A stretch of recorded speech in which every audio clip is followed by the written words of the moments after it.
So this is where a conqueror like me takes and uses a piece of land to my advantage and curtails it and organizes it for a school that's not going to be swinging a broadsword, but is going to challenge their own mind and perfect it into mindfulness.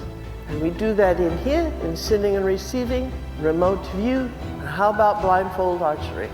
We are further from the target than is required to be, and I expect you to hit a bullseye, because mind over matter and time already places it there, and that's your training.